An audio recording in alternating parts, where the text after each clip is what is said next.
그러면서 지난 시간에 2024, 23, 2024를 했고요. 오늘 2025만 하는 게 아니라 전반적으로 3개년 어떠한 패턴이 있는지 이걸 읽고 우리가 2026을 준비를 해보자 라는 거예요. 알겠죠?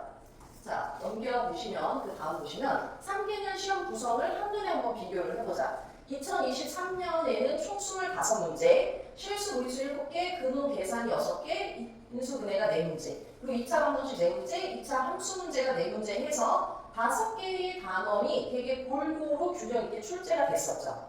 그에 비해 이제 2024년은 총 24문제인데 다항식과 2차 방정식이 9문제, 2차 함수 기본이 7, 심화가 8개, 그리고 실생활 응용하는 게 2문제. 그러면서 2차 함수의 비중이 갑자기 높아졌죠. 그죠? 시험 범위가 변한 거죠.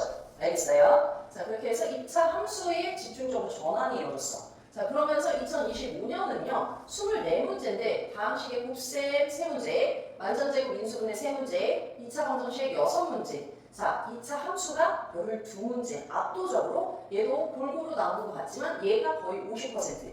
그러니까 결국은 2차 방정식과 2차 함수가 시험 범위다라고 하면 2차 함수가, 왜냐면 2차 방정식을 모르면 사실 2차 함수를 풀 수가 없죠. 얘를 2x제곱 더하기 bx 더하기 c는 0꼴 는 제로에서 x와 y 사이의 관계식으로 바뀐 게 이제 2차 함수인 겁니다. 근데 2차 함수 거의 완성 단계라고 보시면 돼요. 결국은 중요한 건 2차 함수에서 결국은 이 시험의 당락이 결정이 된다는 얘기예요. 이해되세요?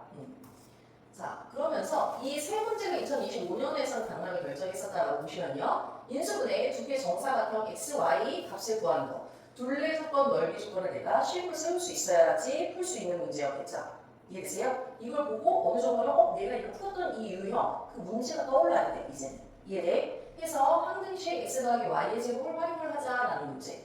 자, 그리고 2차 함수 모든 사분면을 통과하려면 범위를 어떻게 설정을 해야 되는지. 그러면 그래프를 못 그리면 우리는 이거 풀 수 있다, 없다? 없다. 그래프를 해석하는 문제는 결국은 앞서서 그래프를 그리는 훈련이 잘 되어 있으셔야 돼요. 알겠어?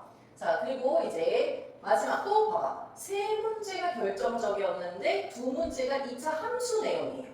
이해되세요? 그만큼 2차 함수가 중요하다는 거지. 꼭지점과 교점을 가지고 우리가 삼각형의 넓이를 구하려면 그럼 그래프에서 내가 점의 좌표까지 정확하게 나타낼 수 있어야 풀 수 있는 문제다라는 얘기예요. 알겠어요? 그래서 3개년 출제 트렌드를 보면 무엇이 변했지? 라고 보면 2차 함수의 출제 비중이 압도적으로 높아지죠. 왜냐면 시험 범위 자체가 사실은 바뀌었으니까. 얘를 그 중에서 더 중요한 게 근데 좁아진 시험 범위에서도 특히나 어디다? 2차 함수다라는 얘기인 거야. 아, 그러면서 신규 등장하는 문제들은 사실 기본적으로 2023, 24, 25에 똑같은 패턴으로 나오는 문제는 26년에도 또 똑같이 나올까 안 나올까? 나와요. 기본적인 문제들은 어느 정도 깔아준 문제는 그대로 나오고 이거 반드시 알아야 되는 거야. 그래서 우리가 계속 연습해서 훈련을 하면서 빠르고 정확하게 풀고요. 이해돼? 이렇게 신규로 등장하는 문제들은 사실 여러분한테 뭐 때문에 주는 걸까? 그 시험에서 변별력을 가리려고 하는 거지. 그치? 이해돼? 이 새로운 유형의 문제도 응용해서 풀 수 있니? 없니?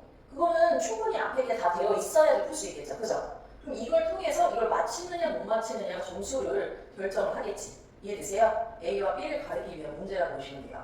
그러면 이러한 새로운 유형은 풀 수는 있어야 되지만 이게 똑같은 게 아니라 또 다른 새로운 문제 유형으로 해서 여러분 시험에 나올 확률이 높겠죠. 이해되세요? 그러니까 그것까지 잘 풀려면 앞에서 어떻게 되어 있는지를 꼼꼼하게 잘 푸실 수 있어야 돼요.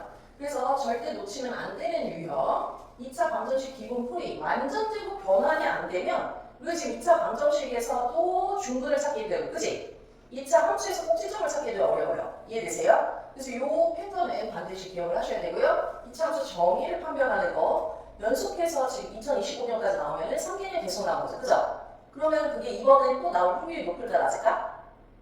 높다는 거죠. 그거를 생각해야 돼요. 이해돼? 이거를 그냥 기출 분석을 하면서 우리가 기출 문제를 풀 때 문제를 열심히 풀겠다. 그래서 답을 맞추겠다. 틀린 거 다시 고친다. 이게 아니라 이런 패턴의 문제는 반드시 또 나오는구나. 그지? 그러면 이번에도 나올 확률이 높기 때문에 반드시 내가 어떤 유형으로, 어떤 숫자로 변형이 되더라도 풀 수 있어야 된다. 이걸 하고 가시는 거예요. 알겠어?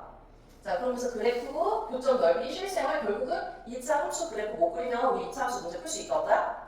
없다. 힘들어요. 자, 그러면 우리는 어떻게 대비를 할 거냐? 표준형 변화 자동화. 표준형의 그래프를 못 그리면 2차 함수를 못 그리잖아. 그죠? 그럼 해석을 할 수 있어, 없어? 그럼 2차 함수 문제를 못 푸는데 그럼 2차 함수가 5, 60% 이렇게 나오는 문제를 우리가 다 버릴 거야?